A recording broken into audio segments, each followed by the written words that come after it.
नमः संस्कृताय। आज के पाठ में हम द्वंद्व समास के विषय में चर्चा करने वाले हैं। इसके पहले हमने तत्पुरुष समास के विषय में चर्चा किया, उससे भी पहले हमने अव्ययी भाव समास के विषय में चर्चा किया। आज हम कक्षा 10वीं के पाठ्यक्रम में सम्मिलित द्वंद्व समास के विषय में चर्चा करने वाले हैं।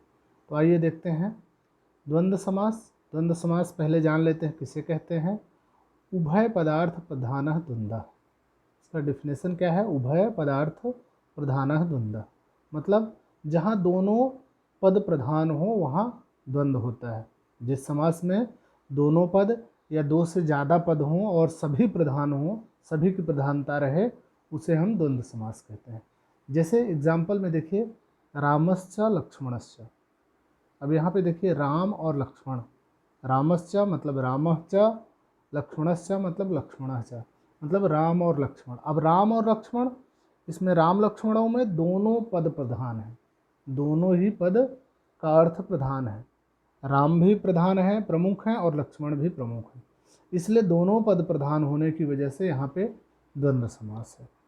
तो कक्षा 10वीं के पाठ्यक्रम में सिर्फ इतरेतर द्वंद्व सम्मिलित है, इसलिए हम सिर्फ इतरेतर द्वंद्व की चर्चा करेंगे। इतरेतर द्वंद्व देखिए किसे कहते हैं? जिस समस्त पद में दोनों पदों का अर्थ अलग अलग होता है, उसे इतरेतर द्वंद्व समास कहते हैं। ठीक है ना? दोनों पदों का अर्थ अलग अलग। अब जैसे राम लक्ष्मणों था, ये इतरेतर द्वंद्व का ही उदाहरण था। मतलब राम का अलग अर्थ है, लक्ष्मण का अलग अर्थ है। राम से राम का बोध हो रहा है, लक्ष्मण से लक्ष्मण का बोध हो रहा है, तो इसलिए ये इतरेतर द्वंद्व का उदाहरण है। अब इसमें देखिए, समस्त पद में संख्या के अनुसार द्विवचन या बहुवचन होता है। जो समस्त पद होता है उसमें जैसे संख्या, राम लक्ष्मण था, दो पद थे तो द्विवचन राम लक्ष्मणौ। ठीक है ना?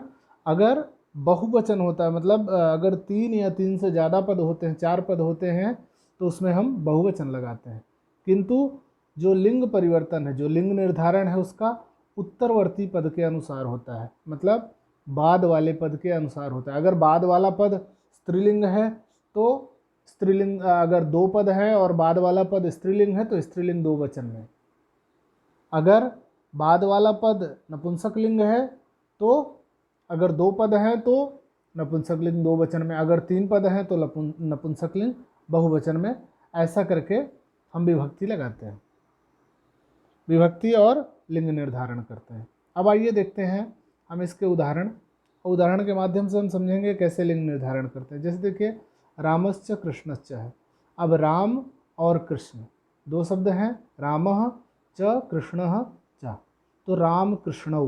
कृष्ण में द्वितीया विभक्ति लगा दिए क्योंकि दो पद हैं, दो पद हैं तो द्वितीया विभक्ति।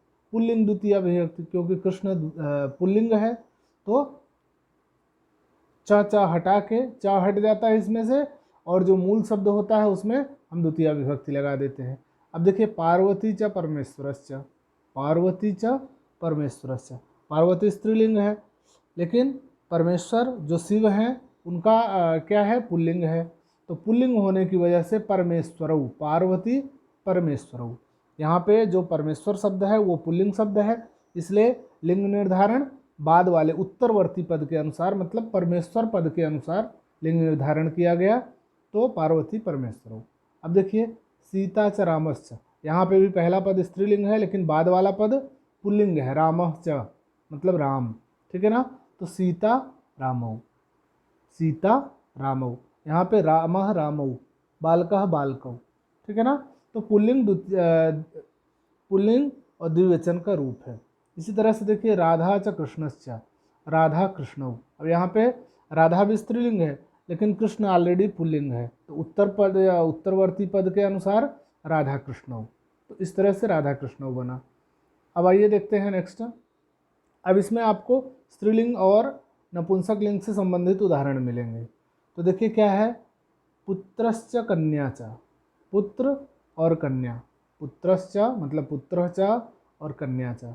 अब यहाँ पे देखिए, पहला पद पुल्लिंग है लेकिन दूसरा पद उत्तरवर्ती पद क्या है? कन्या, स्त्रीलिंग है। तो स्त्रीलिंग चूंकि दो पद हैं तो दो वचन के हिसाब से पुत्र कन्या क्या बना? समास, सामासिक पद क्या बना? पुत्र कन्या। विग्रह क्या हुआ? पुत्रश्च कन्या च।